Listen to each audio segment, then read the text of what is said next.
Change is a key term for those who work in international cooperation. A specific change is always the intended objective of a cooperation action. Development workers always ask themselves and the project stakeholders the question, how can we produce a change? What kind of change are they looking for? To build a school where earlier there was no school is relatively easy. But how can one bring in dialogue where earlier there was rhetoric and mistrust? How is it possible to create a cooperative climate where earlier there was conflict and competition and exclusion? Is it possible to change human relationships from a zero-sum game to a positive-sum game? Those who work in development cooperation say that the change they want to induce in the people they assist is not a transformation of their values. It's not a conversion. On the contrary, they want their project beneficiaries to be better able to choose in accordance with their values. For development workers, development assistance is empowerment. Like educators do for individuals, development workers do for communities. Millions of children lack access to school education. The objective of the Millennium Development Goal 2 is that the right to learn is guaranteed to all children, boys and girls alike, rich and poor, in developed and developing nations alike. Right now, this is not so. In sub-Saharan Africa, for instance, only 2 out of 3 children receive primary schooling. And it is especially the girls who get left out. The current effort is to support African governments and civil society in following the example of the Asian and South American nations that are successfully extending universal primary education to most of their children. आपका नाम क्या है? रंजना। संजना? रंजना। आपको बड़े होके क्या बनना है? एरोप्लेन। हाँ? पायलट? जी। अच्छा क्यों? आसमान का सर। वाह बहुत अच्छा। उड़ने का मन है? जी बेटा। कहाँ उड़ना है? आसमान में।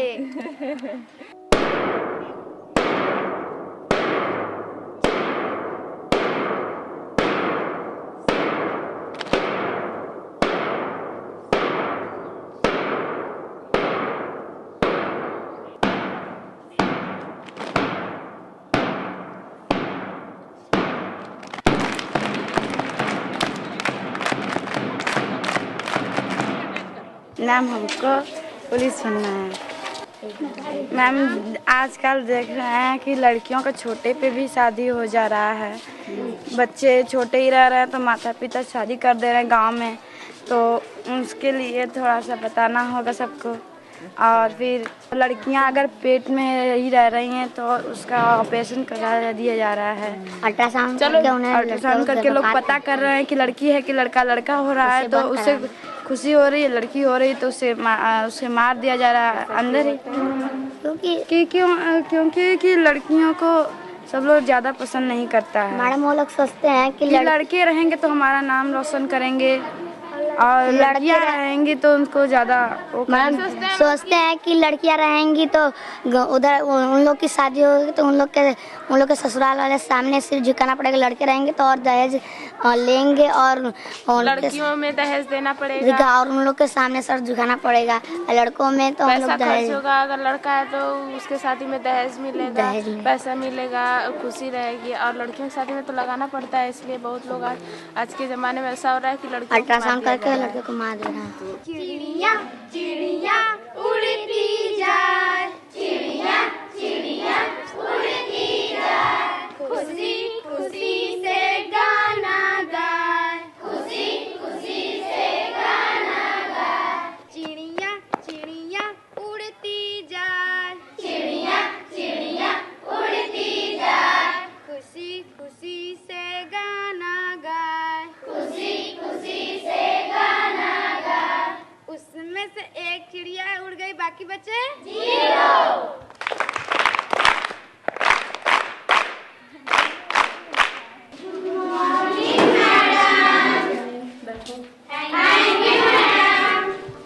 स्त्रियः पुरुषाश्च मिलित्वा समाजस्य निर्माणं कुर्वन्ति, समाजस्य परिवारस्य च भारं वहन्ति, परन्तु समाजस्य कल्याणं तदा एव भवति। तो शुरू में जब आई तो मतलब बच्चे थोड़ा इस ग्रुप से थे, थोड़ा अजीब सा लगता था, लेकिन फिर बाद में रहते इन बच्चों के साथ मुझे रहना इसलिए अच्छा लगता है कि ये बच्चे जो हैं ये लगता है कि हम बहुत ऐसी चीज़ कर रहे हैं कि जो शायद कम लोग कर पा रहे हैं। वैसे तो टीचर सभी जाते हैं स्कूल में पढ़ाते हैं, पैसा पाते हैं, लेकिन पैसा मुझे भी मिल रहा है, लेकिन साथ साथ इन बच्चों की जो सिंपैथी मिलती है हमको और अपनत्व की जो भावना मिलती है, इन बच्चों को जब हम जोड़ रहे हैं तो ये बच्चे हमारे जो बिल्कुल बेकार हो रहे थे उसको अगर हम अच्छे नागरिक के रूप में तैयार कर रहे हैं तो हमारे समाज का, हमारे राष्ट्र का विकास होगा।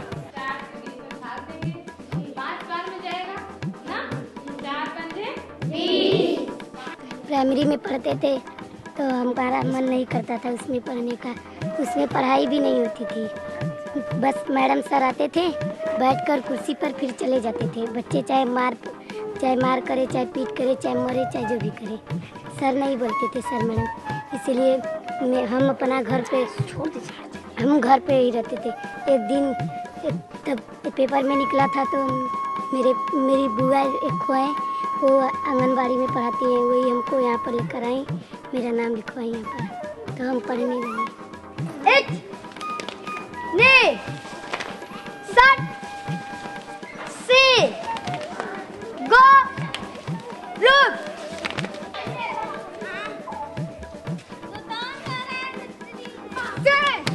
कस्तूरबा गांधी का जो कॉन्सेप्ट है वो गवर्नमेंट ने ये सोचा कि बहुत सी सर्व शिक्षा में योजनाएं चल रही हैं, जूनियर हाई स्कूल, जूनियर चल रहे हैं, प्राइमरी स्कूल चल रहे हैं, उसमें बच्चों को ले आया जा रहा है स्कूलों में, लेकिन वो बच्चे आते हैं घर से और फिर वो घर चले जाते हैं, फिर वो उसी माहौल में लौट जाते हैं, तो जो प्रोग्रेस बच्चों को दिखनी चाहिए थी वो कम दिखती है। खासकर लड़कियों के लिए थोड़ी भी बड़ी हो जाती हैं तो माँ के काम में, घर के काम में वो हाथ बटाने लगती हैं, तो शिक्षा के प्रति वो चीज़ नहीं रहती है जो होनी चाहिए। ऐसे परिवार हैं जो बच्चों को फीस की वजह से नहीं पढ़ाते हैं, उनका मुख्य है कि हम पहले खाने का इंतज़ाम करें तब हम बच्चों को पढ़ने के लिए भेजेंगे। तो सरकार की सोच ये रही कि इन बच्चों, गरीबी रेखा के नीचे की लड़कियों को 6 से 14 साल की, जिन्होंने बीच में स्कूल छोड़ दिया है, 1-2 में स्कूल गए, 3 में गए, जो ड्रॉप आउट बच्चे हैं, उनको हम उनका एडमिशन ले लें ऐसी जगह जहां वो घर से आके हॉस्टल में ही रहें, पूरे 24 घंटे की दिनचर्या उनकी यहीं रहे, उनके लिए रहने, खाने, पढ़ने सारी व्यवस्था हम करें कि बच्चा उस माहौल में रह के अच्छे से जो उसके स्किल है उसको अच्छे से डेवलप कर सके।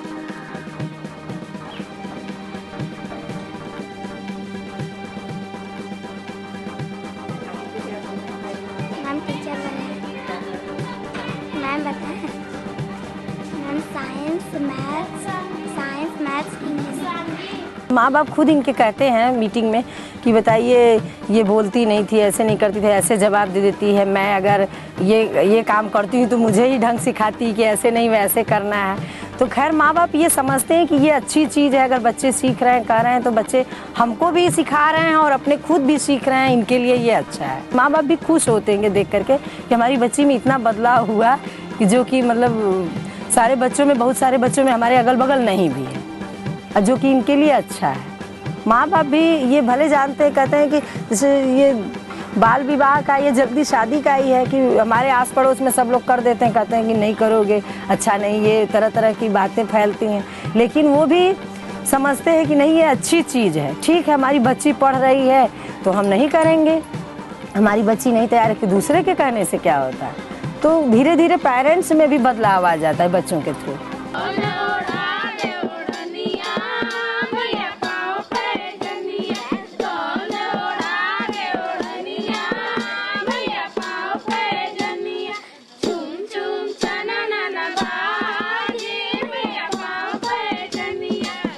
पापा हमेशा यही सोचते हैं कि हम कितने भी गरीब हों, हमको अपनी पगड़ी भी उतारनी हो तो हम अपनी पगड़ी भी उतार देंगे, लेकिन अपने बच्चों को तीनों को पढ़ा के अपना नाम रोशन करेंगे। क्योंकि लड़कियां आज का, मेरे मम्मी पापा भी, यानी सबके मम्मी पापा देख रहे हैं कि लड़कियां ना यानी कितने ऊपर जा रही हैं, और तो इसीलिए हमारे मम्मी पापा कहते हैं कि बेटा तुम जितना पढ़ोगे हम अपना घर बेच के तुमको पढ़ाएंगे, लेकिन तुम अगर नाम रोशन करना है बेटा तो तुम लोग मेरे बेटे समान हो।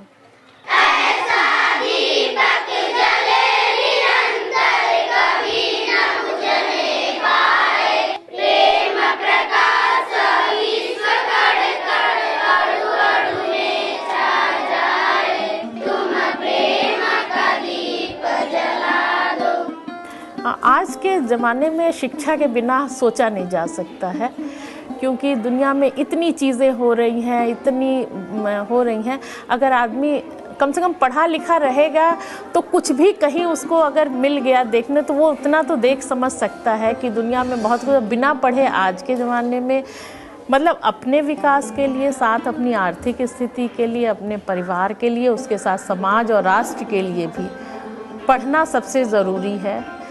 अक्षर ज्ञान से नहीं मतलब है उनकी सोच डेवलप होनी चाहिए, उनकी सोच और ऊंचे स्तर पे जानी चाहिए। इन्हीं बच्चों में से अभी हम तो बिल्कुल रॉ मटेरियल यहाँ लाए हुए हैं, लेकिन पता नहीं इन बच्चों में से कितना कैलिबर कितने बच्चों में है, वो कितना आगे जाएंगे। तो एक शिक्षा के भी यही एक माध्यम है जिससे हम इन प्रतिभाओं को निकाल सकते हैं और ढूंढ सकते हैं, क्योंकि आगे राष्ट्र का निर्माण यही बच्चे करेंगे। तो शिक्षा बहुत ज़रूरी है। Development workers help in leading out human potentialities. And using the famous words of Socrates, they act as midwives in assisting women to deliver. Development actions, therefore, are a concrete form of social meiotics. All cooperation actions run the risk of being implicit or explicit forms of coercive socialization, aimed at making the counterparts abandon their values and adopt the values of their masters. But these cooperation projects also bring along with them new opportunities for education, when they're authentic. That is, a service given to the beneficiaries with the objective of enlarging the horizons of opportunities, possibilities and choices. Syria is a country on the eastern Mediterranean Sea, bordering Lebanon to the west, Turkey to the north, Iraq to the east, Jordan to the south and Israel to the southwest. It covers an area that has seen many foreign occupations, but Damascus has always maintained a status of a regional capital. During the Roman Empire, Syria comprised the whole region of the Levant. In 1946, Syria attained independence from colonialist France, which however split a part of its territory in what is now called Lebanon. A part of Syria, the Golan Heights, is under occupation by Israel since 1967. Syria has been one of Israel's harshest opponents, supporting also many resistance groups in Palestine and Lebanon. Syria has recently abolished the emergency law, which was effectively limiting civil rights since 1962, but political unrest has increased since then. The government has responded with violent repressions that have attracted wide international condemnation. On internet, there is extensive video documentation of civilian protesters being fired upon by Syrian security, along with images posted by the Syrian government of the casualties amongst its servicemen that the Syrian government attributes to an armed insurgency prompted by hostile foreign powers.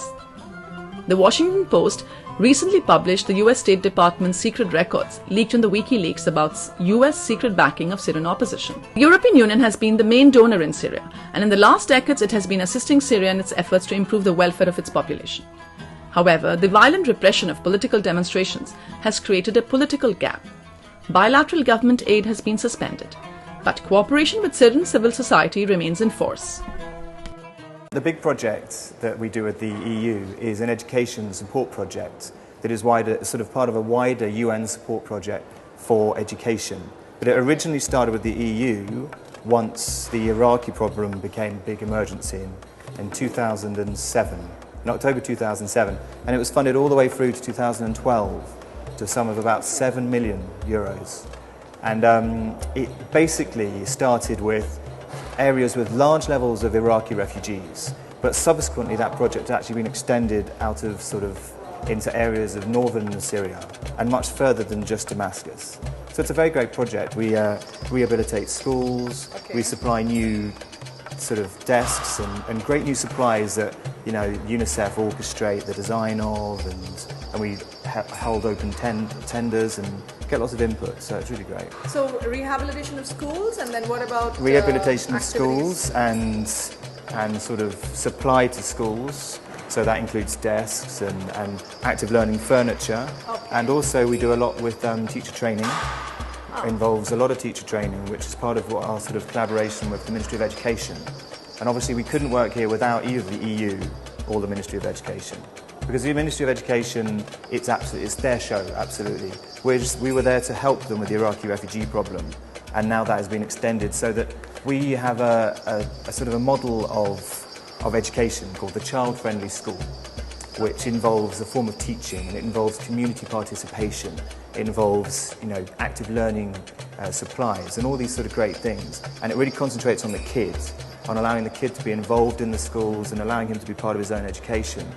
And so, and that sort of school's model and network is now becoming a backbone across Syria, with the Ministry of Education's help. So. Originally, the project with the EU started with schools with large levels of Iraqi refugees, but because of that, the project has been extended well beyond those borders and is now in many other governorates as well, outside. Because originally a lot of the refugees came directly to Damascus, but this has actually been extended now. So how many schools is it that you've rehabilitated or improved the learning environment? Well, in the first course there were 140 that were rehabilitated, and then there was a subsequent 80 this round, and then there will be another batch as of in a couple of months' time. And it's all across the country? Yes, it started in Damascus, and now it's areas like northern Syria and coastal areas too. And there is an active participation of the government, the Syrian government? Absolutely, yes. They are on board with everything? So the EU helps us to help the Ministry of Education. So does this in any way inform the policy decisions, budget allocations of the central government or the Ministry of Education? Well, I don't know we necessarily sort of affect their budget allocations, but we've definitely affected their inform it in a way. Definitely, we've definitely informed their ideas of education. We've held a huge amount of workshops. We've trained them to train a lot of their teachers in new techniques. A lot of their sort of staff even their janitors have been helped to sort of rehabilitate schools and this type of thing. And you've adapted all the learning material to the Syrian culture? Absolutely, and it's used sort of Syrian sort of talent from day one. So, you know, it's been lots of ideas. I mean, UNICEF have been working in education with kids for many years, so it's all of that sort of learning has been readapted and sort of shifted a little bit for the Syrian system. And where do you think has been the major impact, and which dimension of your project activities do you think really you've made a change? Well, absolutely, in sort of the atmosphere of schools. I mean, this has been the key thing. I mean, you go to a UNICEF school that's helped by the EU with the Ministry of Education, definitely is a different atmosphere. The kids are allowed, you know, there's less sort of strict formal education, the supplies are better, there's paintings, it's just a better atmosphere. So on the whole, you hope, and you know, as far as we've seen in the interviews we've done, this has definitely led to sort of happier kids essentially, so in schools. And I think in general that if you can, you know, improve the atmosphere and the environment for kids, then their learning experience as a whole improves. So one of the key things of the Child-Friendly Schools model is to get the community very much involved. So in the latest round of rehabilitations, for example, we held round tables with staff, students, kids and community. So that's everyone from the community could come along and we would show them what was on offer. They basically sort of, you know, sat around the table and voted almost democratically on, we want this. This is a really great idea. This is going to help the kids because of this. We want to rehabilitate the latrines. This is a much better thing. So absolutely the community has been drawn right into the heart of the project.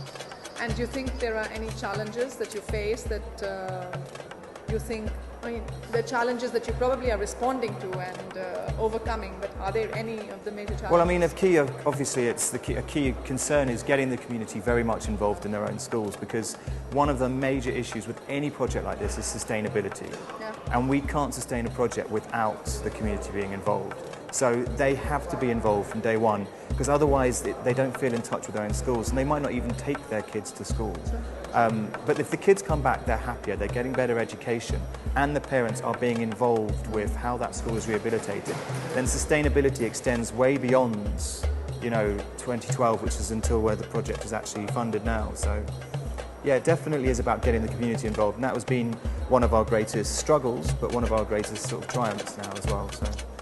What is the message that you would give to them that would inspire them to continue supporting? Well, I think in answering, the best way to answer that question is the fact that Syria is gaining a huge amount of importance, sort of strategic geographically. It's on the outskirts of the European Union area, so it really is sort of crucial to you know, the well-being of the Mediterranean as well and the European Union. And because of that, you've got this whole new generation of young kids who are being, you know, given a much, much better education on behalf of UNICEF and the EU and the Ministry of Education. Purely from what began as an emergency response, it's grown into a whole sort of change of the education system, and that's definitely something that we would like to extend and keep going, because it's had a huge impact on the welfare of the kids. And this is for, we've been allowed to able to educate them in nutrition as well, and all these other sort of areas that are so important. So we've done very well. I mean, I think Syria unfortunately has suffered from very bad stereotypes in the past, and I think those are being broken down. And you know, the influence of the EU and UNICEF working with them, working alongside the Ministry of Education, who might have been seen back in the day as, you know, a very hard organisation to crack. But they've been absolutely supportive of what we've done, and they've taken on a lot of sort of the, you know, the real significant changes in teaching technique, and they've taken these on board. So yeah, it's broken down stereotypes, even on a day-to-day basis with us walking into schools, which has been a very rare thing in Syria, and you know, interacting with children, and so it's definitely broken down stereotypes. اهلا وسهلا بكم. انا ابراهيم فرح من منظمه اليونيسف، من مشروع التعليم بمنظمه اليونيسف. نحن حاليا جينا على مدرسه من مدارس مشروع المدرسه الصديقه الطفوله. رح نفوت لجوا ونشوف شو معنات المدرسه الصديقه الطفوله ونشوف ليش هالمدرسه. من البداية بنشوف انه قديش المدرسة جميلة وحلوة، وفينا نشوف الحديقة هون، وفينا نشوف الاشجار، الورد بهالمدرسة. هلا رح نفوت لجوا نشوف المعلمين، نشوف المديرة، نفرجيكم شوي شو العمل اللي تم بهالمدرسة، نشوف الصفوف، حتى وممكن نحكي مع الأطفال عن المدرسة صديقة الطفولة. مرحبا مدام فادية، كيفك؟ إن شاء الله تمام؟ تمام؟ نحن حابين هيك بس ناخذ من وقتك شوي، تحكي لنا شوي عن المشروع إذا بتريدي. أوكي؟ طيب فينا نفوت لجوا؟ فهلا بنقعد شوي بس تحكي لنا شوي عن شو العمل اللي تم عندك بالمدرسه، وبنحكي شوي عن موضوع المدرسه صديقه الطفوله، وشو الشيء اللي صار بالصفوف ومع المعلمين كمان كتدريب اذا في مجال.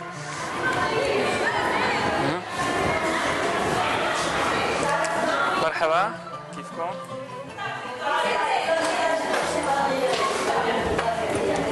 هلا مدام فادية، نحن حضرتك انت مديرة المدرسة، ونحن عم نحكي شوي عن موضوع المدرسة صديقة الطفولة، وطبعا مدرستك هي من المدارس اللي انشغلنا فيها هذا العام يعني بعدة اشياء. شو انشغل عندك انت بالمدرسة؟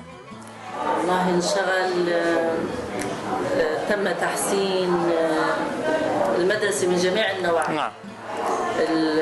الصفوف، دهن المدرسة، نعم. دورات المياه، تحسين الحديقة، الباحة، مما زاد خبرة التلاميذ وخبرة التدريس أكثر فأكثر.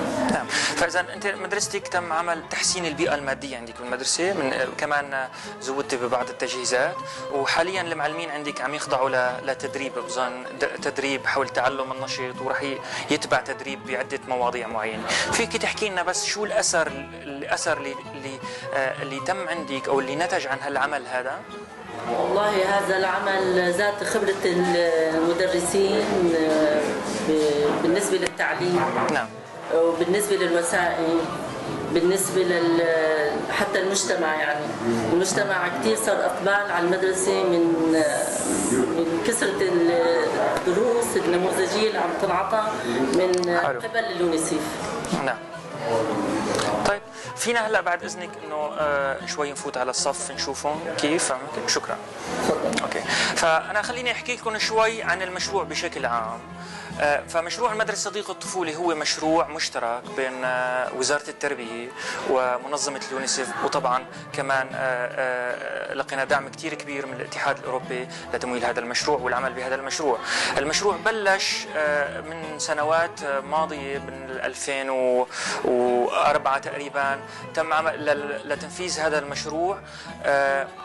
فتم اختيار عدة مدارس كنموذج، وبعدين امتدينا فيما بعد لنشمل مدارس أكثر.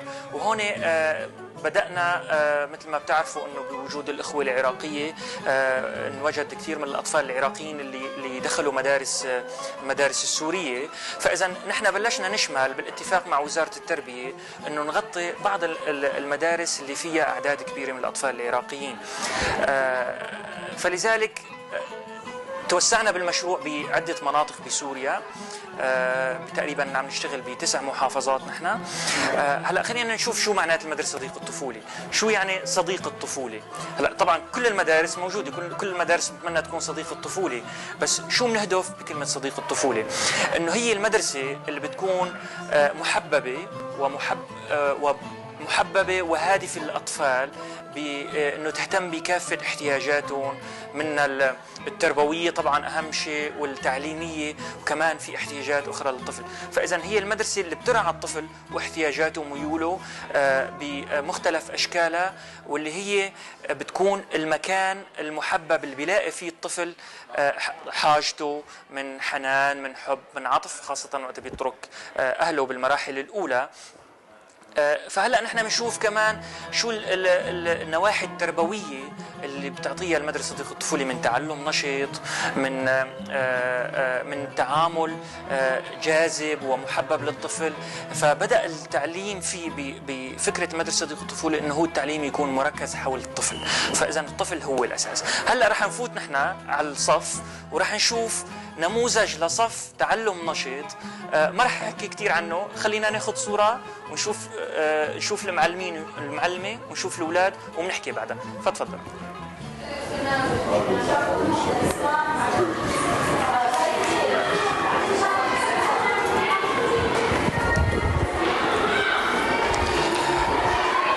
طبعا نحن بنشوف هون انه نحن ببهو المدرسه، فبنشوف نحن انه في رسومات على الجدار. هذا طبعا شيء جمالي، فهذا شيء بيخص تحسين البيئة المادية بالمدرسة، وبيعطي راحة نفسية طبعا للطفل مثل أي إنسان، إنه إذا كان الجميل هذا بيريح نفسيا وبيعطي صورة حلوة. فخلينا نشوف، عندنا هون تقريبا عندنا 3 صفوف تعلم نشط، وفيك تاخذي صورة من هون تشوفي كيف العمل عم يصير.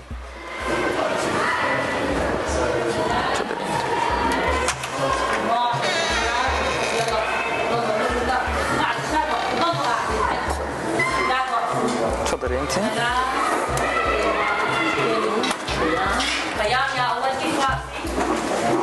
يلا خلينا نعطي مرحبا، كيف صحة؟ أنا إبراهيم فرح من اليونسف. مرحبا يا حلوين، كيفكم؟ شو اسمك أنت؟ ليان؟ ليان، أنا اسمي إبراهيم. وأنت شو اسمك؟ أوس. أوس البطل. أهلا وسهلا. كيف هلا نحن جايين هيك حابين ناخذ فكره منكم، نشوفكم كيف عم تتعلموا، تحكوا لنا شوي كيف عم تتعلموا، واذا مبسوطين ولا منكم مبسوطين، وشو اخباركم وهيك شغلات. كيف هلا احكي لنا عن ليان. مبسوطه انت هون؟ ليش مبسوطه؟ مبسوطه لانه قاعد عندك رفقات وعم تتعلمي. يلا جاوبي يا ليان، اي شيء بتعرفي. يلا شو؟ يلا ليش مبسوطة بالمدرسة؟ تلعبي مع رفقاتي؟ تحبي رفقاتي؟ طب كيف مرتاحة هون على الطاولة والكرسي؟ اقعدي لشوف كيف تقعدي. ايوه اقعدي هيك. وين اغراضك حاطيهم؟ معلقتيهم هونيك. وطيب اذا بدك هلا دفتر شو بتسوي؟ بتروحي بتجيبيه وبتيجي بتقعدي هون؟ في عندك هون دفاتر. طيب يلا خلينا نشوف حدا ثاني. مين كمان بده يحكي لي شغله حلوه؟ انت؟ يلا ايه احكي لي كيف هون مبسوط انت هيك انت ورفقاتك بالقعده؟ بتغيروا احيانا المقاعد، كيف تعملوه؟ ايه كيف تعملوه انتم؟ بتساعدوها للانسه وقت بتغيروها؟ كيف تعملوه؟ مجموعة. انت بحر ما اسمك؟ شاطر. ليش بتحب المدرسه؟ لأنك بتتعلم فيها. ما وصفكم مريح هون، مريح مرتاحين فيه وحلو. ما شو في عندكم شغلات هيك حلوه؟ احكي لي عنها. في رسومات حلوه. ما هي مين هذا؟ صبي ولا بنت؟ هي بنت. ما عم ترفع ايدها، شاطره الظاهر. هذاك كمان شو عم يسوي هذاك الولد؟ عم يفكر. برافو. كمان مين بده يحكي لنا؟ يلا شو اسمك انت؟ ياسر. ياسر بطل. ايه احكي لنا نشوف. ليش تحب المدرسة؟ تشوف رفقاتك هون تلعب انت وياهم؟ ايه وشو كمان بتتعلم فيها؟ مبسوط بالشغلات اللي عم تتعلمها؟ شو بتتعلم؟ شو بيعلموك هون بالمدرسة؟ أنا كل شيء. رياضيات وعلوم، قراءة، كتابة. صرت تعرف تكتب؟ طيب تمام. مين كمان بده يحكي لنا؟ شو؟ تحكي لنا شغلة؟ طيب يلا احكي لنا انت شو هاني مبسوطة بالصف؟ شو وين بتعلق اغراضك؟ تحطي شنطة كونيكة؟ ايه؟ تلعبي مع رفقاتك كمان، تنبسطوا كلكم سوا. وشو كمان هون بالصف؟ تتعلمي شغلات حلوة؟ اها طيب شو اسمك انت؟ زينب شطورة. طيب الأرض حلوة. شو مرسوم على الأرض هون؟ شو هذا؟ شو هذا؟ شو هذا؟ هذا الأرض سيراميك، بس شو هاي الرسمة؟ هذا شو؟ هذا أحمر وبني وأحمر، يعني شو هذا؟ هو الصورة كلها شو هو؟ قلم. برافو. قلم شو هو؟ قلم تلوين. تمام. وهون كمان؟ حلو. والصف واللوح شو عندكم اللوح؟ تكتبوا فيه بالقلم ما؟ اها حلو. بتمحوا فيه بالطولي. وانت اطلعي اكتبي لنا شغلين. شو بتكتبي لنا اسمك؟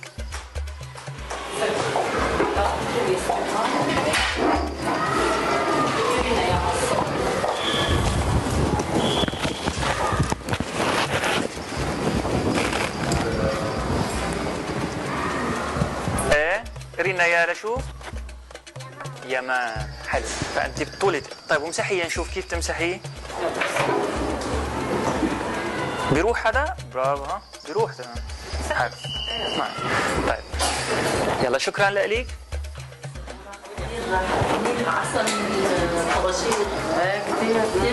اريح. فاذا الوايت بورد هو اريح. لانه ليش اريح؟ لانه اولا الطباشير كان كثير غبر. فهذه صح. نعم. هي كثير منيح. تمام. طيب حضرتك انت عفوا حضرتك معلمة الصف؟ انت معلمة صف. طيب كيف شلون حسيتي انت معلمة طبعا السنة الماضية يعني وما كان هذا فبتحكي لنا شوي شو الشغلات اللي حسيتيها بضمن هالتجديد اللي صار السنة؟ لا يعني كثير صار في فرق كبير يعني بين قبل وحاليا يعني. اول شيء الالواح الطباشير كان كثير تاذي الولد عم يتنفس مثلا خاصه بالشتويه بصير رشح بعد. وكمان غبره الان صرت له طبعا هي الشغله. وفي كمان الشمس احيانا عم تيجي على حلو. فهلا بوجود البراد. طيب احكي لنا بس على انه كترتيب صف. انت عندك انت صفك من صفوف التعلم النشيط، ما هيك اللي حاليا انت كمان عم تتدربوا مع التعلم النشيط. وكمان فكره حلوه يعني كلياتنا بنعرفها انه الشيء اللي صار كثير حلو السنه بوزاره التربيه انه تم تغيير مناهج، وهي المناهج كثير جيده وفعاله كثير والى جوده كثير كبيره وبتعتمد بطريقه تطبيق على التعلم النشيط. فاحكي لنا انت كيف عم تطبقي هذا العمل، كيف عم تشتغلي باطار هالصف بضمن التحسينات اللي صارت عندك من وسائل من تجهيزات حتى من شغلات بالصف. تفضل. عم نوزع الطلاب على مجموعه، مثلا كل 5 مجموعه عم يقعدوا. نعم. كل مجموعه عم يكون في عريف لهالمجموعه، وهالعريف طبعا ما بيضل نفسه عم يتغير. لازم في تبادل ادوار. تبادل ادوار مشان انه لا يضل نفسه العريف بيمل يعني انه كل يومين نغير مثلا مجموعات. العريف قصدك بالعريف هو مسؤول المجموعه يعني. مسؤول عن بيجاوب باسم المجموعه، مثلا الان سطرح السؤال هو بيجاوب باسم المجموعه. وكمان الاشخاص والمجموعات بيتبادلوا يعني ما بيضل حلو. ايه بس نطرح سؤال كل بيتشارك والعريف باسم المجموعه اللي بيجاوب يعني. نعم. والوسائل كثير استفدنا منه. مثل اي الوسائل اللي عندي؟ الوسائل المكعبات الرياضيات. نعم. الاعداد مثلا بالحروف. كمان كثير فعم يستخدموها بطريقه جيده. نعم. وطبعا هي كمكتبه هون بنحط فيها كل الاشياء الخاصه بالوسائل التعليميه. ووقت اللي بدك انت بتقدري تطلعوها، وهن طبعا صاروا قادرين بيطلعوها وبيعرفوا شو المناسب لهم يعني. حتى هاللوحات في عندهم اول درسين علوم يعني عن اقسام الجسم وعرضنا لهم اللوحات يعني يفهموها بشكل اكثر. كيف حسيتي فكره انه العلاقات بالصف انه الاولاد يعلقوا مثلا شنطتهم يعلقوا اغراضهم؟ كثير فكره حلوه يعني كان يحط الولد على الارض تتوسخ مثلا او لا هيك كثير فكره حلوه. كمان العلاقات حتى الرسمه يعني بتخلي الصف يتشجع. معبره كمان. نعم. طيب هلا المقاعد نحن ملاحظين انه الطاولات هي مو من نمط المقاعد اللي بنشوفه، مختلف. كيف عم تستخدمي هذا الموضوع؟ هل فعلا عم يساعدك هذا الحكي ولا كيف؟ بالنظام مجموعات. انا برايي عادي انا برايي انه بالمجموعات كان يفضل انه الشكل الدائري. الشكل الدائري. يعني مثلا الطالب احيانا انه يعني انا وزميلاتي عم نلاحظ انه رقبته مثلا عم توجعه، بده يضل عامل هيك مثلا انه يغير. وعم يتباعد. ستوب بس ستوب اذا بتريدي. ستوب. ممكن نعيد هون؟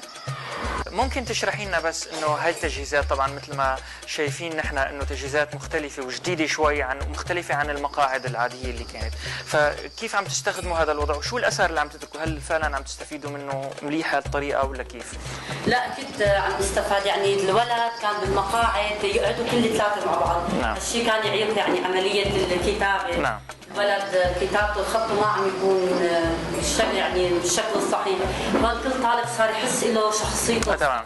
نعم. كل طالب له كرسته يعني طاولته يعني مستقل، صار بيجي يعني انه مستقل، كل واحد طاولته كرسته بيكتب خط جميل. حلو. يعني تمام. يعني مرتاح بالقعده. وبتقدروا تعملوا منها اشكال مختلفه كمان؟ نعم. نغير مثلا الاشكال انه مثلا مو مقابل بعض، انه اثنين فبنقدر نرتبهم بشكل انه طاوله تنعمل طاوله كبيره وممكن تنعمل افراديه. نعم. حلو.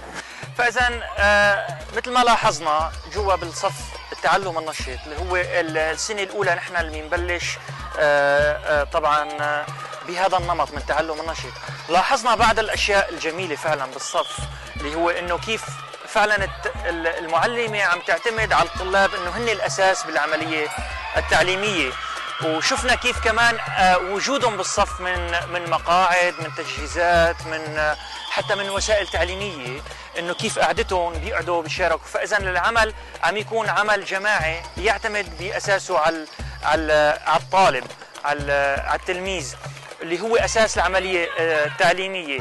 هلا طبعا وجود التجهيزات ساعدت كثير بانه الحركه، عدد الطلاب مناسب كان بالصف، انه كيف بيقدروا بيحركوا بسهوله، حتى اغراض الطلاب محطوطين ومعلقين وحاجتهم منا موجوده ضمن المقعد. فاذا هي تساعد العمليه التربويه التعليميه. ولاحظنا شيء كثير حلو مثل ما حكينا شوي مع الانسه، انه في تكامل بين طريقه التعليم اللي هي تعلم النشط وبين المناهج الجديدة، المناهج الحديثة اللي بلشت فيها وزارة التربية، وهي نقطة كثير إيجابية رائعة، لأنه المناهج الجديدة بتعتمد بطريقة إعطاء على التعلم النشط، التعلم الفعال، التعلم اللي بيعتمد على الطفل كأساس عملية تعليمية. هلا نحن صرنا هلا هون بالباحة عم نشوف انه كمان الباحة مناسبة، الباحة كبيرة لانه الطلاب يقدروا يحركوا فيها، يقدروا ينفذوا الانشطة، كمان الانشطة المختلفة، الانشطة الرياضية، الانشطة البدنية خلينا نقول، اللي هي لها دور كثير كبير بنمو الطفل، بانه يكون طبعا يعبر عن هواياته، يحرك، يفرغ الطاقة اللي عنده بطريقة ايجابية. بنشوف هون كيف الاولاد ضمن مجموعات، وبنشوف كمان كيف تم تخطيط الباحة لتكون مناسبة للألعاب المختلفة. فنقدر نلقي نظرة ونشوف شو عم يشتغلوا.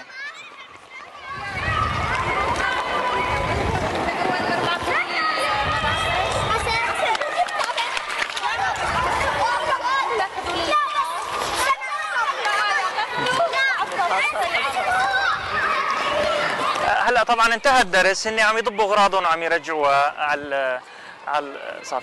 هلا بحب اذكر ناحيه كثير مهمه، انه المعلمين هن فعلا جيدين ورائعين وعندهم خبرات لا يستهان فيها، والكادر الاداري الموجود طبعا فعال ومتفاهم مع بعضه ومتكامل، والموجهين الموجودين كمان هن لهم دور كثير كبير بانه المشروع، بانه العمليه تكون متكامله. طبعا عم يتم في تدريب حاليا للمعلمين لتزويدهم بمهارات اخرى، بمهارات تساعدهم بتكميل مهامهم، منها مهارات التعلم النشط، ايضا كمان وجود تدريبات بتخص الصحه المدرسيه والمنهج الصحي والسلوك البيئي السليم. وايضا هناك كمان في شيء رح نشتغله مع مدام فاديه اللي هو بتكوين لجان مجتمعيه، لجنه مجتمع محلي رح نشارك فيها نحن. المجتمع المحلي رح يكون لاحقا ان شاء الله.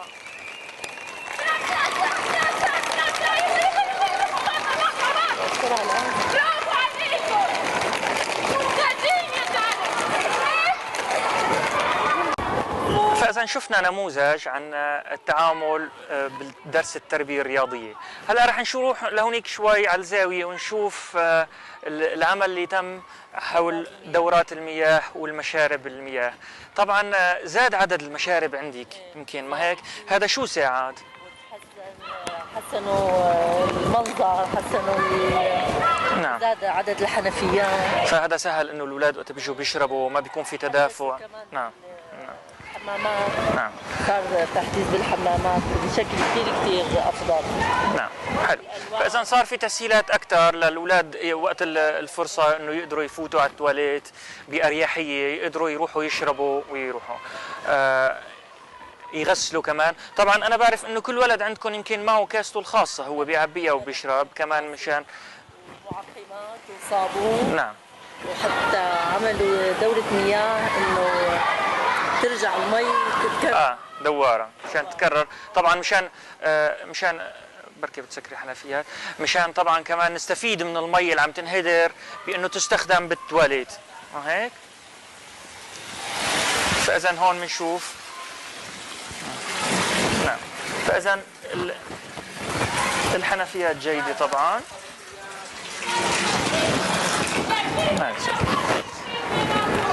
ونوعيه الحنفيات جيده. نعم، حلو. وطبعا الاولاد عم يتعلموا كيف يحافظوا عليها وعم يتوعوا بهذا، انحكى معهم بهذا الموضوع. اوكي، خلينا نفوت لجوا ونشوف. فاذا انا بحب اقول انه كمان هاي المدرسه هي نموذج من مدارس كثير موجوده عندنا بالبلد، موجوده بسوريا، من المدارس الرائعه فعلا اللي بتهتم بالطفوله، اللي بترعى الطفوله، اللي عم نحاول نحن بفكره المدرسه صديقه الطفوله شوي نحن نوعي حول انه كيف نحن بنقدر نغطي كل احتياجات الطفل. طبعا انا بحب اذكر هون انه في دور كثير كبير اداره المدرسه. الاداره هي اساس بالعمل، لانه هي اذا كانت الاداره متكامله ومتكافئه وفعاله ومشركه للجميع، متفهمه، طبعا تقدر تمشي بالمشروع وبتشارك كل المعلمين معها بهذا المجال. لا ننسى كمان هلا في فكره كثير حلوه عم نشتغل فيها، هي على موضوع المجتمع المحلي، انه المجتمع المحلي رح يكون له دور كثير كبير بالمدرسه. نحن بلشنا بتشكيل لجان مجتمع محلي بكل مدرسه بيشارك فيها اولياء الامور، معلمين، مختار الحارة. نعم. فاذا في بعض اعضاء المجتمع المحلي، حتى كمان في مشارك فيها الاطفال، ما هيك؟ فاذا في بكل لجنه اطفال كمان لهم دور كثير كبير بانه هن يكونوا مسؤولين بمدرستهم، مسؤولين ببعض الاشياء، ببعض الانشطه اللي عم تتنفذ بمدرستهم. فاذا هن لهم دور كبير مثلهم مثل الاهل.